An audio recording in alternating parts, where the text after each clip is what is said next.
pues muchas gracias a todos ustedes y pasamos un poco a conversar. La idea que tenía era un poco pensar y reflexionar sobre el proyecto de investigación que se está poniendo en marcha ahora mismo, ¿no? En estos últimos meses, titulado La filosofía iberoamericana y el desarrollo de una razón plural, ¿no? Y cuyo investigador principal es Antolín y yo también formo parte del proyecto. Entonces, bueno, Antolín, lo primero que te quería preguntar es un poco, conociendo yo tu trayectoria, es que nos hablases un poco de cómo has llegado a este proyecto, ¿no? ¿Cuál es tu trayectoria intelectual y cómo es que te ha llevado a este lugar, a plantear este proyecto?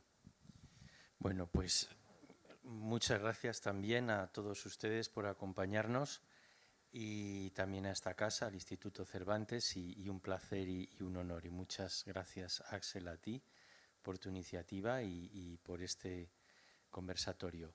Bueno, este proyecto es la continuación de varios proyectos anteriores que tuve también la suerte de coordinar, de proyectos financiados en su mayoría con fondos públicos del Gobierno de España, dedicados a el legado intelectual y filosófico del exilio republicano español de 1939, que es un legado muy amplio, poliédrico, tiene muchas caras, es complejo y uno de los aspectos de este legado es precisamente la reflexión sobre la filosofía iberoamericana,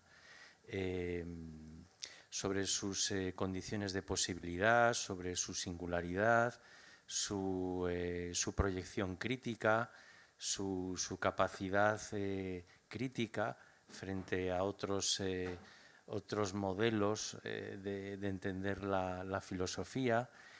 Y paralelamente en el Instituto de Filosofía del CSIC, donde trabajo, durante las últimas décadas se estuvo desarrollando un proyecto enciclopédico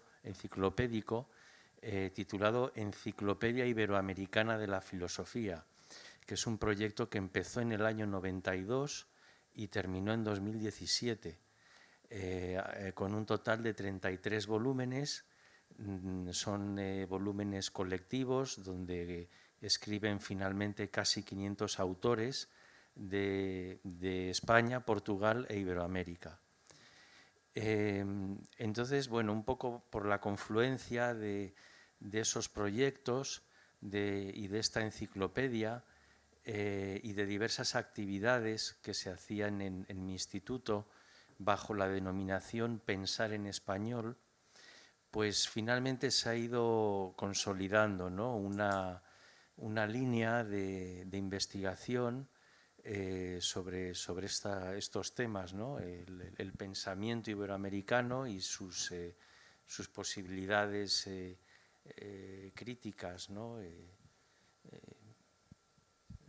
Sí, una cuestión que me surge así ya en esta respuesta que nos has dado es si estos exiliados republicanos, ¿no? Muchos de ellos filósofos propiamente dicho, si ellos al comenzar su exilio ya en tierras latinoamericanas o también americanas, si ellos ya están pensando, articulando una filosofía iberoamericana, como has dicho. Yo me acuerdo de los debates en México, especialmente sobre la filosofía, siempre se hablaba de si existe una filosofía mexicana, una filosofía latinoamericana, pero me parece muy interesante la categoría o el nombrar de una filosofía iberoamericana. Entonces, ¿estos exiliados ya están pensando en términos iberoamericanos la filosofía?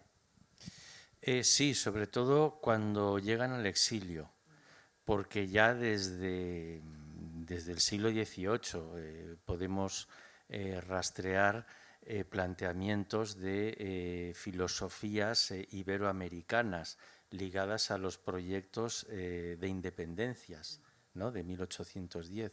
Pero es cierto que en este exilio fue muy importante para consolidar e incluso profesionalizar dentro de la academia esta disciplina. Son autores que muchos de ellos pues, se habían formado filosóficamente en España en la escuela de Ortega y Gasset, o en Barcelona, pues en el entorno de filósofos como Serra Junter o Joaquín Xirau, pero que llegan a Iberoamérica, sobre todo a México, con un conocimiento escaso de estos temas, ¿no? Entonces ellos allí en México, obviamente, pues la experiencia de llegar allí, de encontrarse en un mundo diferente, con una realidad diferente, eso les impacta. Y eso provoca ese contacto, ¿no?, con esa nueva realidad, más luego la experiencia trágica y amarga del exilio de España, donde se ha impuesto una vez más a lo largo de la historia pues la visión reaccionaria y paternalista de la hispanidad. También son exiliados de una Europa en ruinas, esto es importante también tenerlo en cuenta. Ellos tienen la experiencia de que las filosofías europeas también han fracasado, porque finalmente la guerra, el totalitarismo, el genocidio, el nazismo, son fenómenos que no han sido casuales, no han sido circunstanciales, sino que están relacionados con las filosofías y con la racionalidad que en Europa se ha ido desarrollando los 2 siglos antes y que finalmente es una racionalidad que ha fracasado, cuyo desenlace ha sido la violencia extrema. Entonces ellos en Iberoamérica encuentran alternativas, respuestas a esa quiebra radical, esa crisis radical de la racionalidad moderna europea, y también respuestas a la visión reaccionaria y franquista de la hispanidad. Entonces, en México encuentran muchas posibilidades para construir respuestas frente a esto. Es cierto que ellos finalmente tienen una visión un poco ambivalente, porque aunque son republicanos, son exiliados republicanos, no pueden eludir cierto hispanismo y cierta visión hispanista de América. Entonces,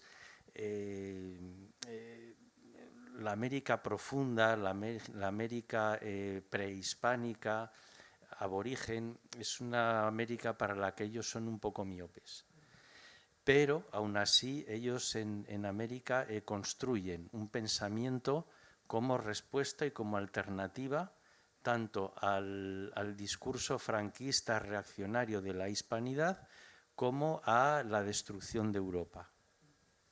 Sí, me parece muy relevante esta idea, ¿no?, de que el exilio no es solo un exilio político, sino también es un exilio filosófico, ¿no?, de una racionalidad que, como dices tú, ha llevado a pues genocidios, ¿no?, y muy profundos. Y entonces, y esto enlaza un poco con la siguiente pregunta, ¿no?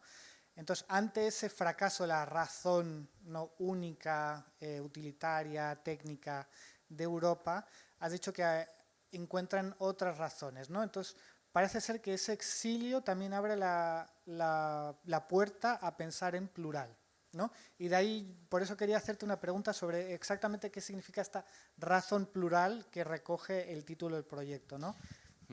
Bueno, pues por razón plural queremos entender una razón inclusiva, abierta, amplia, heterogénea, heterodoxa, que incorpore ámbitos no estrictamente racionales de la condición humana, aspectos del ser humano que tienen más que ver con las pasiones, con el deseo, con la esperanza,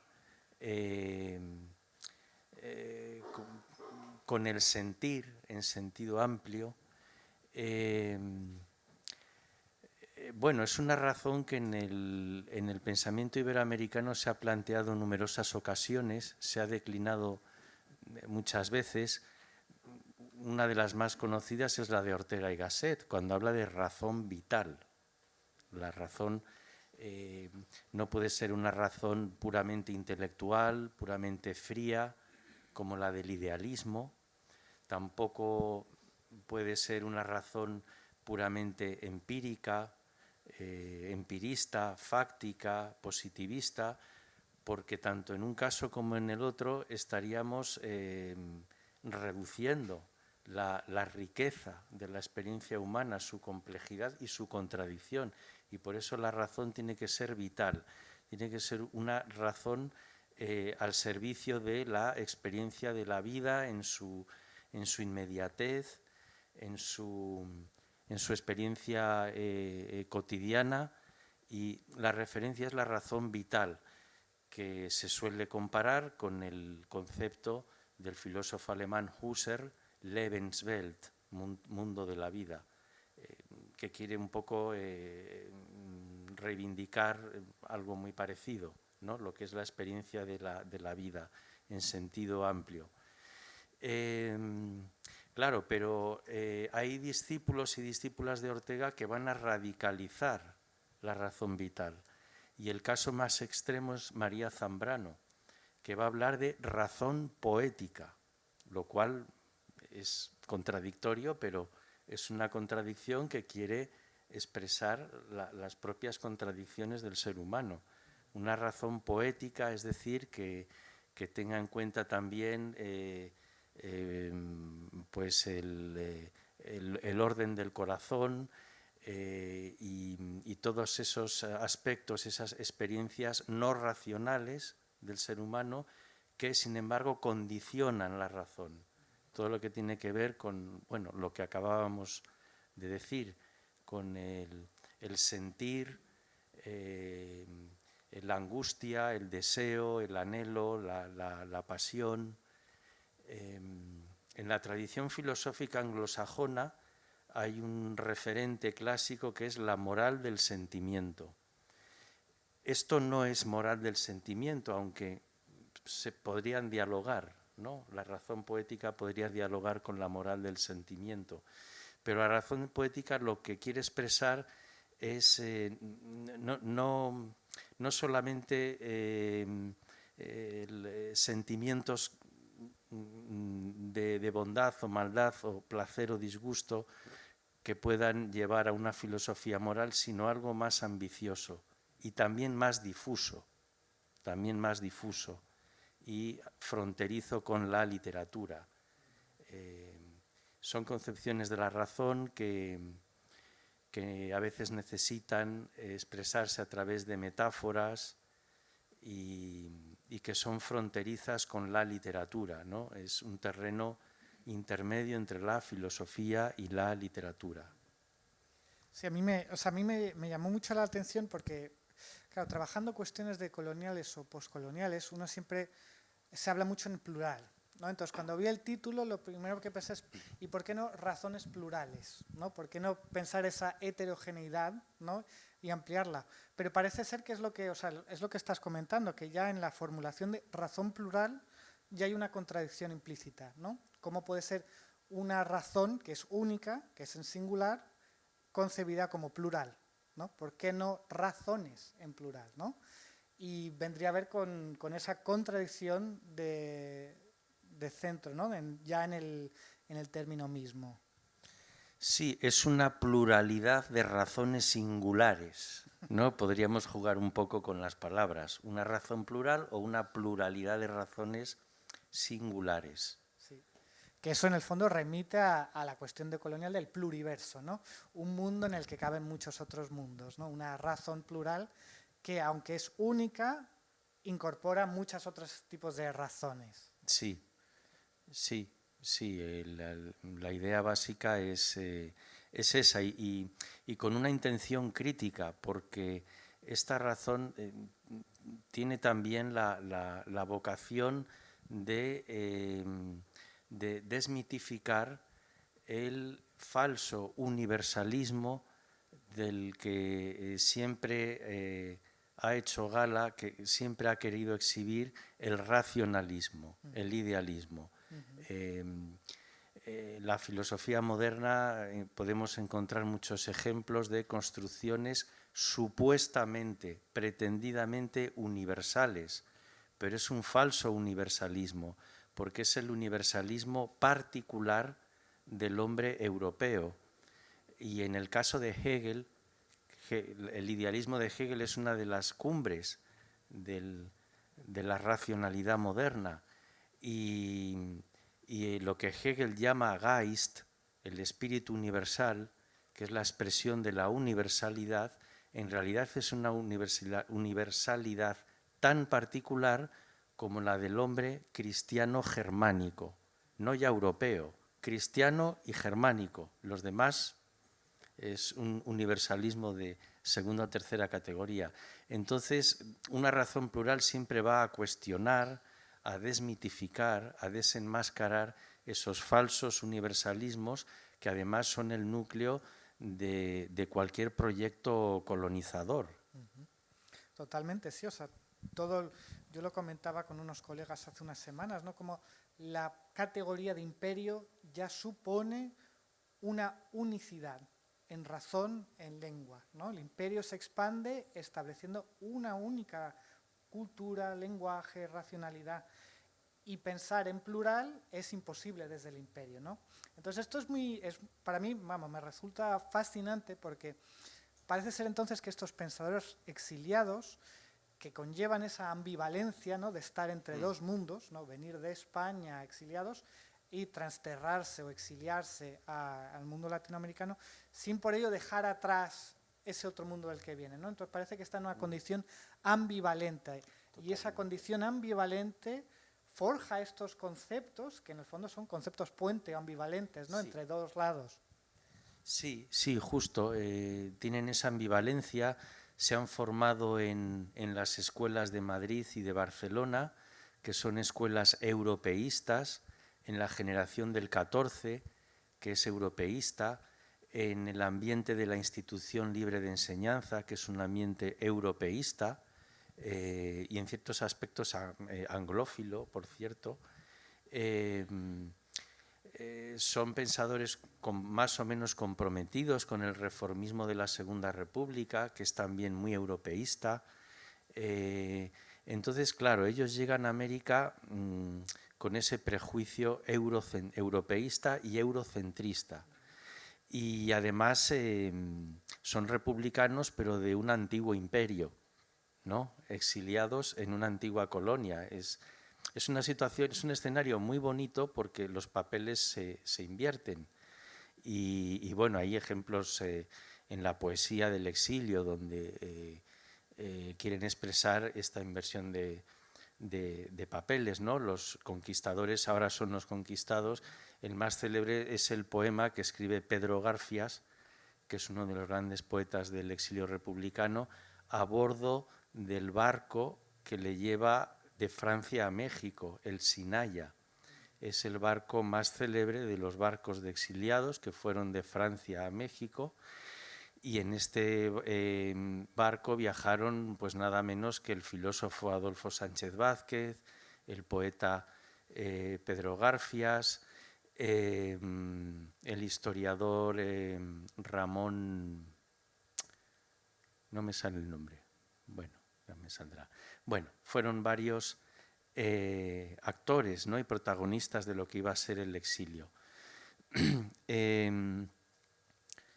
Pero a lo que iba, que son republicanos de un antiguo imperio y formados en una cultura filosófica eurocentrista, entonces llegan a México con esa ambivalencia. Son republicanos, sintonizan con las tradiciones de pensamiento republicanas de México, las reconstruyen teóricamente, pero al mismo tiempo no son capaces de traspasar los límites de la América criolla, de lo que el antropólogo mexicano Guillermo Bonfil Batalla llamaba el México imaginario. Se quedan en el México imaginario, en el México blanco.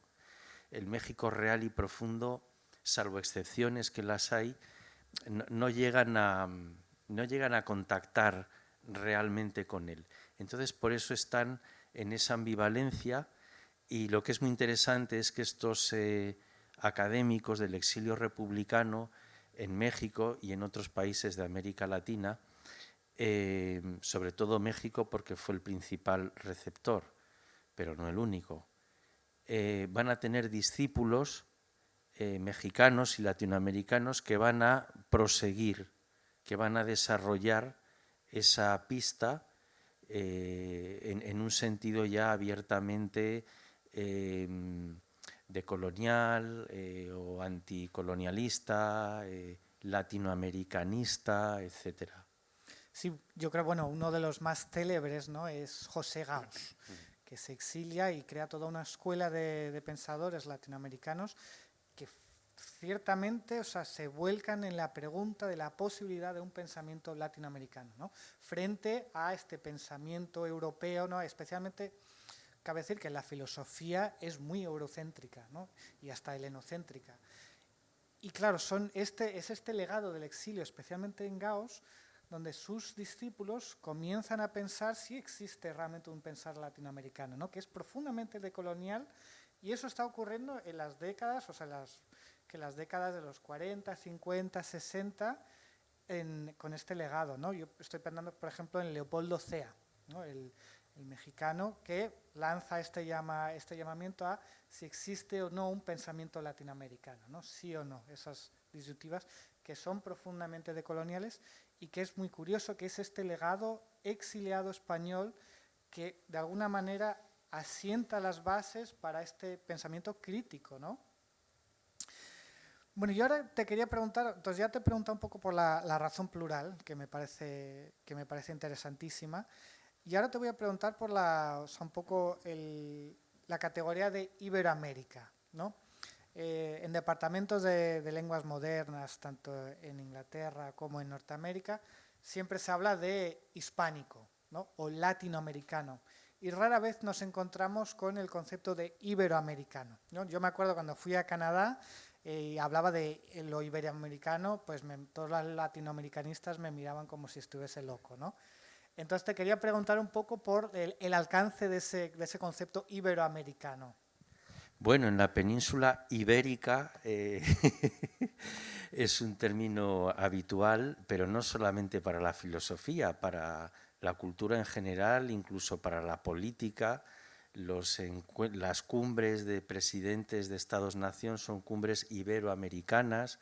En Madrid hay una secretaría de asuntos iberoamericanos, bueno, etcétera. Desde un punto de vista filosófico, bueno, yo creo que es un término que puede ser enriquecedor porque alude implícitamente a la comunidad cultural entre España y Portugal, y también entre Brasil y el resto de América Latina. Y la comunidad, la complicidad entre España y Portugal pues es muy arraigada. Tenemos una historia común, lenguas hermanas, y ya sea que hablemos de español o de castellano, pero son lenguas hermanas, y entre el portugués y el gallego, que es una lengua minoritaria pero oficial en el Estado español, son lenguas casi idénticas. Entonces hay una complicidad, hay una historia común, incluso existe una corriente de pensamiento y una corriente cultural llamada iberismo, que quiere reivindicar eso y que además se remonta como poco a comienzos del siglo XIX, y que incluso, aunque sea de una manera utópica, pues también ha planteado la unión en términos políticos entre España y Portugal. Y un referente reciente del iberismo era Saramago, ¿no? Era el autor de La balsa de piedra, que es esa novela en la que la península ibérica, de manera espontánea, pues debido a un movimiento telúrico terrestre, pues se separa de Europa y empieza a navegar hacia el sur, ¿no? Y los personajes pues son de diversos puntos de la península ibérica, y el propio Saramago, comentando esta novela, pues decía que es una metáfora precisamente de esa unidad entre España y Portugal y sus historias, sus culturas, y también una metáfora de lo que él llamaba un viaje al sur, porque él no distinguía el iberismo del americanismo, es decir, para él era lo mismo. Iberismo significaba emprender un nuevo viaje al sur, ¿no? Como el de la balsa de piedra, un nuevo encuentro con América, regido, por supuesto, no ya por la violencia, ni por la dominación, ni la xenofobia, sino por todo lo contrario. Entonces, bueno, lo de Iberoamérica, bueno, en España espontáneamente es un término muy común y además en un sentido ya más filosófico, pues tiene esta profundidad. Sí que, o sea, de la manera que lo has explicado, recuerda mucho ¿no? al trayecto de los exiliados al sur, ¿no? O sea, es el Sinaya, se suben a un buque y hay ese encuentro, esa aproximación, esa nueva aproximación al otro en México, en Colombia, en Argentina, ¿no? Y en ese sentido, Iberoamérica, no tanto en cuestiones de estáticas, sino entendido como un encuentro con el otro, ¿no? Que es muy interesante y que bueno, que esconde, como dices tú, ¿no? La llegada de los exiliados republicanos a tierras latinoamericanas es como una inversión, ¿no? El conquistador que llega y ahora es el conquistado, ¿no? Entonces esa cuestión de Iberoamérica, de esa balsa ibérica que se va acercando al continente americano, como ese nuevo encuentro, ¿no? Ese nuevo proceso. Yo te iba a preguntar, porque esto es una cuestión que, bueno, tengo un colega en Durham que es de Canarias, ¿no? Y él siempre insiste en la importancia, la ausencia de las islas en estas concepciones de lo que es la península ibérica, ¿no? Entonces te iba a preguntar un poco, así provocar un poco el pensamiento, de decir, ¿y cómo incluirías tú a Canarias, las Azores, Baleares, en esta concepción iberoamericana? ¿Cabe entender, o sea, cabe ir más allá de lo continental, ¿no? Porque al fin y al cabo la península ibérica es parte del continente, e intentar incluir el archipiélago de islas en esta concepción del iberismo? Bueno, yo creo que es una metáfora que encaja muy bien con este planteamiento de una razón plural. Si hablamos de una pluralidad de razones singulares y de una razón que tiene en cuenta la alteridad, lo otro, lo diferente, lo singular, lo polifónico, como es el Quijote, que por eso el Quijote es un referente para estos autores y es una novela sobre la que se ha escrito tanto y que ha dado tanto que pensar, porque es la narración, la escenificación de una razón polifónica. Entonces, donde hay polifonía, pues la metáfora de la isla y del archipiélago, del conjunto de islas, pues creo que encaja bien, ¿no? Iberoamérica como una constelación.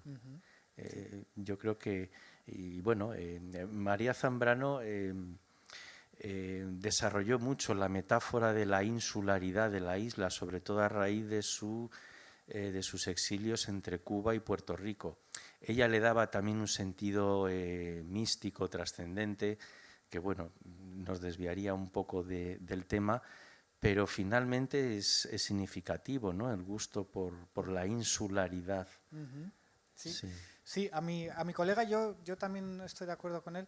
Nos gusta más que la insularidad, porque la insularidad parece que aboga por un distanciamiento, un aislamiento. En cambio, el concepto de archipiélago exige siempre una conexión, ¿no? Entonces, en ese sentido, sería muy curioso hablar de el archipiélago iberoamericano, ¿no? Pensar este encuentro de estos dos no como un encuentro, una llegada a otro continente que en el fondo tiene unos ecos de conquista, sino pensar Iberoamérica como un archipiélago en el cual hay una multiplicidad polifónica que está siempre en conexión, ¿no? Porque eso es lo que mi colega dice de Canarias. Dice, tú vienes aquí y Canarias está muy aislado del resto del mundo, pero es que está profundamente traspasado por otras culturas, ¿no? Los barcos, la navegación, ¿no? En ese sentido está muy, a pesar de ser una isla, un archipiélago, está muy conectado, ¿no? Entonces eso realmente ahora pensándolo, ¿no? Encaja muy bien esa razón plural como un archipiélago e Iberoamérica también pensando un poco, forzando los conceptos geográficos como un archipiélago de diferentes voces. Sí, totalmente de acuerdo, y esto no lo había pensado oye, pues te lo agradezco mucho porque me parece muy, muy atinado, ¿no? Hablar de un archipiélago iberoamericano. Y de hecho el exilio republicano, pues como apuntábamos al principio, es un exilio no solamente de la España triunfal de Franco, sino también un exilio del continente europeo totalmente destruido por la violencia, la barbarie, el genocidio, etc. Entonces, es también como una manera de visualizar metafóricamente la alternativa a la gran cultura burguesa del idealismo, que es una cultura continental, pues como respuesta a eso, una razón plural que podemos visualizar con la metáfora del archipiélago iberoamericano. Claro, mientras digo esto estoy pensando, bueno, ¿y el archipiélago británico dónde está? Bueno, pues Sí, da para mucho pensar. da que pensar porque es Europa, pero es una Europa diferente. Sí. Y ahora por la cuestión de filosofía, ¿no? Que, bueno, tú como bien sabes, en América Latina e incluso en la tradición española, el debate de si existe o no una filosofía, ya digamos española y latinoamericana, pues está muy presente, ¿no? Entonces tú en el título reivindicas esa presencia de una filosofía sin más. ¿Qué es lo que caracteriza a esta filosofía iberoamericana? Bueno, pues lo mismo que puede caracterizar a la razón plural, pues una condición heterodoxa y crítica, ¿no? Y diferente, una singularidad crítica que cuestiona los cánones dominantes de la filosofía de los últimos siglos, que son los cánones sobre todo del idealismo, del racionalismo y de una razón, por lo tanto, uniformadora y unívoca. Cuestiona también el canon de la tradición filosófica anglosajona, de la filosofía analítica, que es una filosofía imprescindible como herramienta, ¿no? para precisar el lenguaje, pero que tiene también sus limitaciones. Y la filosofía iberoamericana, pues como expresión de esa razón plural, pues reivindica otra manera de pensar que sea capaz de expresar y hacer valer esa razón plural, ¿no? Esa pluralidad de razones, esa polifonía. Esto en cualquier caso es una batalla que sigue siendo actual, porque en el mundo académico español la expresión filosofía iberoamericana suscita todo tipo de reacciones.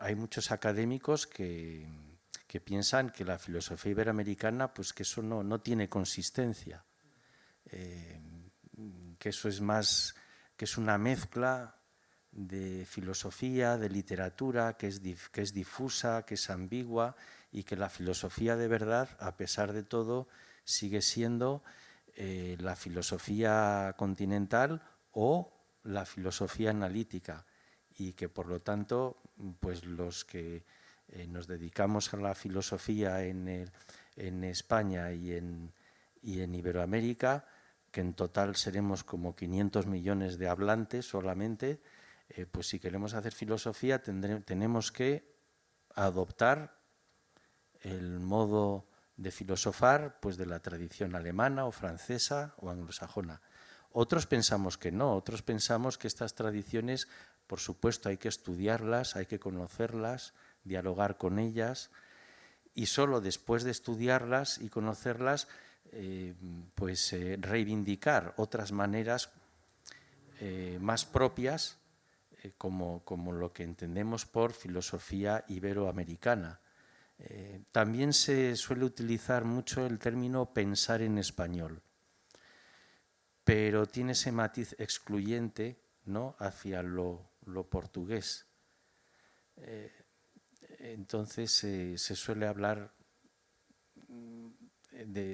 preferentemente de filosofía iberoamericana.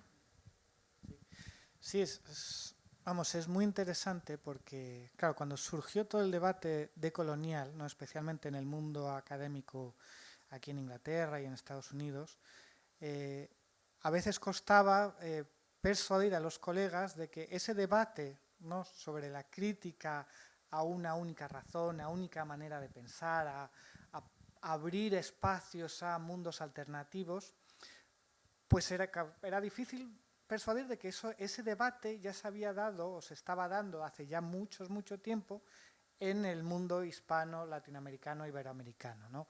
Que en el fondo estos pensadores, y además es curioso porque cuando uno piensa en el exilio republicano, claro, muchos de estos exiliados tienen una formación alemana, ¿no? O sea, se van a Alemania a estudiar con los grandes pensadores, filósofos alemanes, y parece que es como una reacción ante ese pensamiento alemán que crea nuevos espacios, ¿no?, de pensamiento.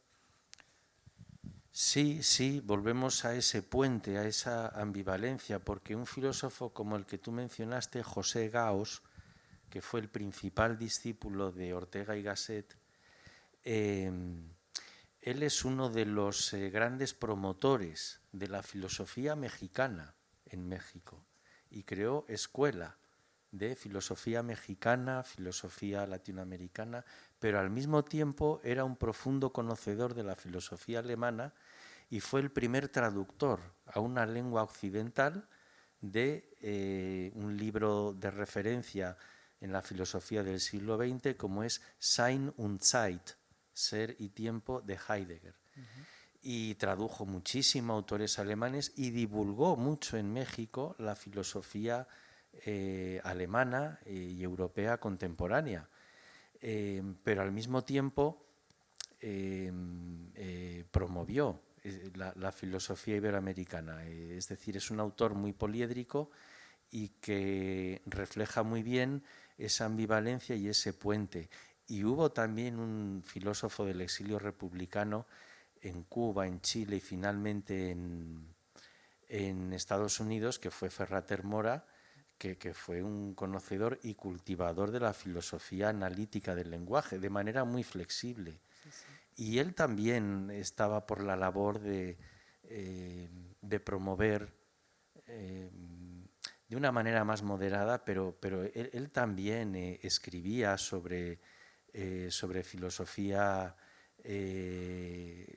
iberoamericana, catalana incluso, española.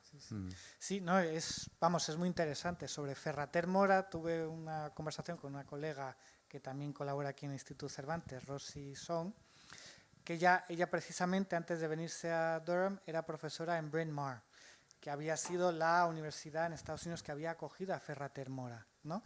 Y ella me comentó algo muy interesante, ¿no?, y que muchas veces se olvida en Norteamérica, que es que muchos de estos departamentos de estudios hispánicos en Estados Unidos, muchos fueron fundados por exiliados republicanos, ¿no?, que no tienen otra manera que ganarse la vida que seguir enseñando español, ¿no?, a nivel universitario.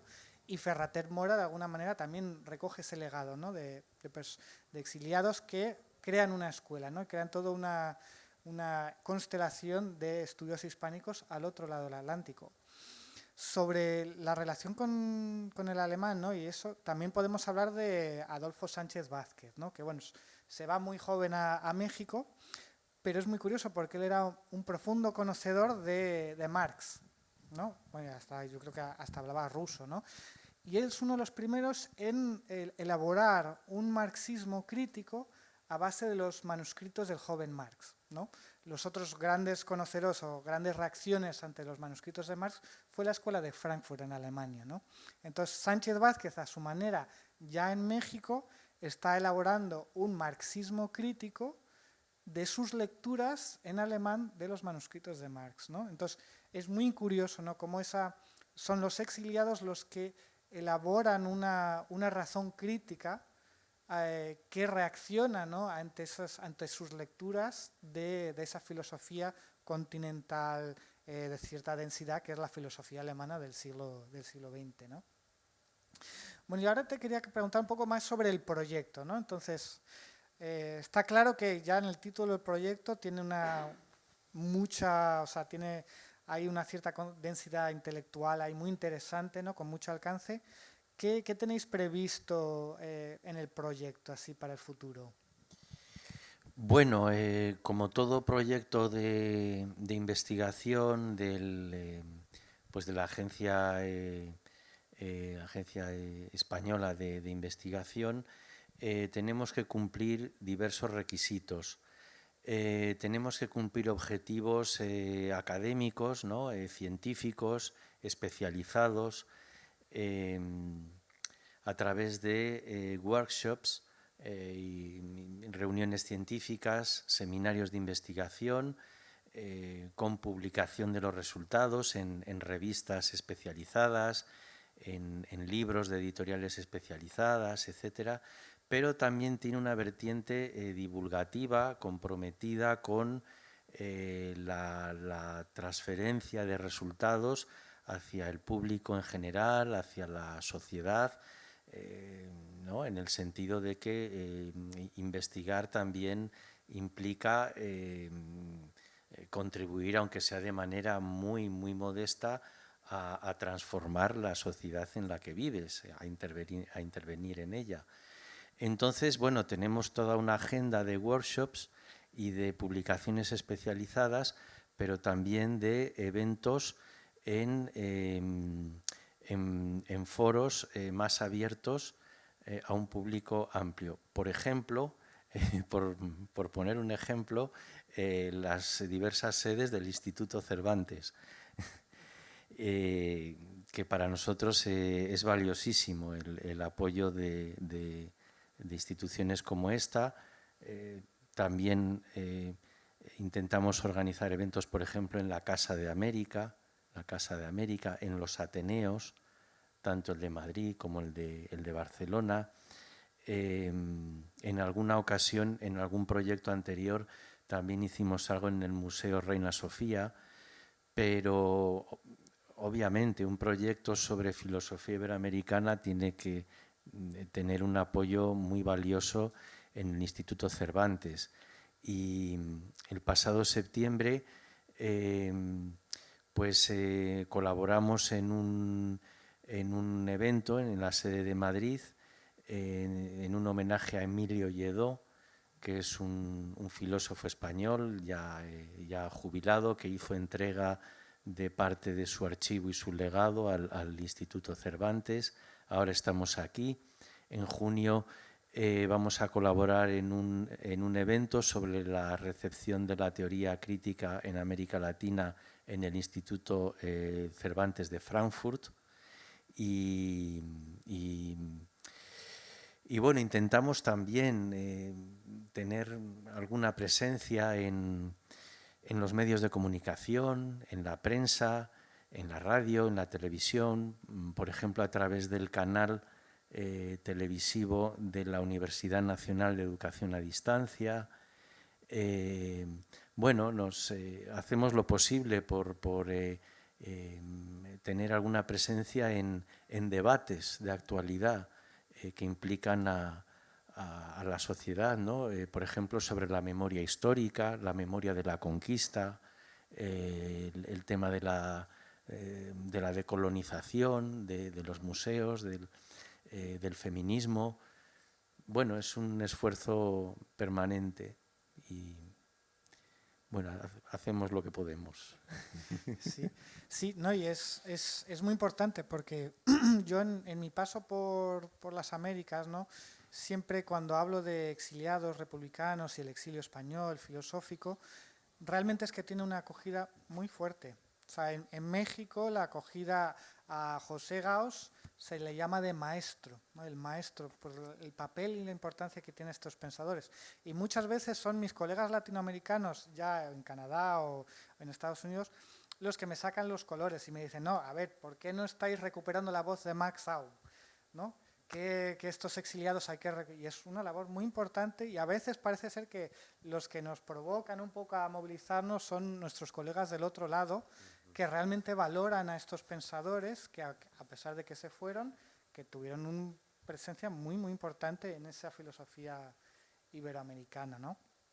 Y ahora un poco para concluir, antes de abrirlo a preguntas, pues te quería un poco seguir en esa línea. O sea, tú personalmente, ¿cuál es la importancia que otorgas a este proyecto? Más allá de lo académico, ¿no? Porque en el fondo estos proyectos, aunque son becados y demás, pero son un proyecto de vida, ¿no? Entonces, ¿cuál es la importancia que tú le otorgas a esta búsqueda de una razón plural o recuperación de la razón plural iberoamericana? Bueno, pues además de todo lo que hemos dicho, y por aportar una nota de actualidad, yo creo que reivindicar hoy día este humanismo crítico de Iberoamérica y de la península ibérica, pues puede servirnos para responder a toda esta oleada de xenofobia, de ultranacionalismo, de nacionalpopulismo, de ultraderechismo que está recorriendo el continente. Y bueno, y de hecho España y Portugal a día de hoy, somos sociedades que no hemos aceptado esta oleada de intolerancia, pues que se ha instalado en otros lugares del continente, pues en nuestras sociedades todavía y espero que nunca ha calado. Y yo creo que la reivindicación de esta razón plural, de este humanismo crítico, pues puede servirnos, ¿no? para resistir y responder a esta ola de xenofobia. Y en relación con la memoria del exilio republicano o con la memoria de la conquista, yo creo que eso puede contribuir a fortalecer la cultura de la memoria. Y la cultura de la memoria es una de las grandes, a mi modo de ver, aportaciones de la política occidental en las últimas décadas, y es una cultura que ahora se está viendo desplazada por la cultura de la aceleración, la cultura de la desinformación ultradigital. Y creo que reforzar la cultura de la memoria es un bien público, es algo importante y que es valioso para la sociedad. Sí, y tienes muchísima razón, ¿no? Porque la memoria también se basa en una corporalidad viviente, ¿no? Y a medida que las generaciones se vamos pasando de una generación a otra, recuperar la memoria es importantísimo, porque si no se pierden esas conexiones entre diferentes generaciones. Y parece ser que en el mundo en el que vivimos, ¿no? Ese de la llamada posverdad, pues parece que ya no hay memoria, no hay esa verdad última de la memoria de los que lo vivieron y experimentaron.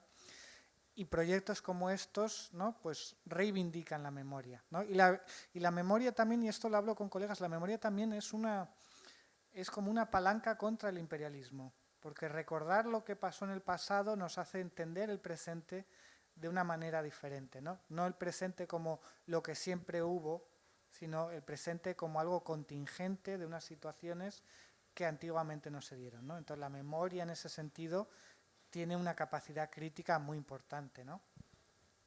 Pues bueno, ahora quería un poco abrirlo a vosotros, a ustedes, que nos hagan preguntas así y nosotros pues encantados de poder responder cualquier pregunta que tengan. Observaciones, sí, comentarios. críticas.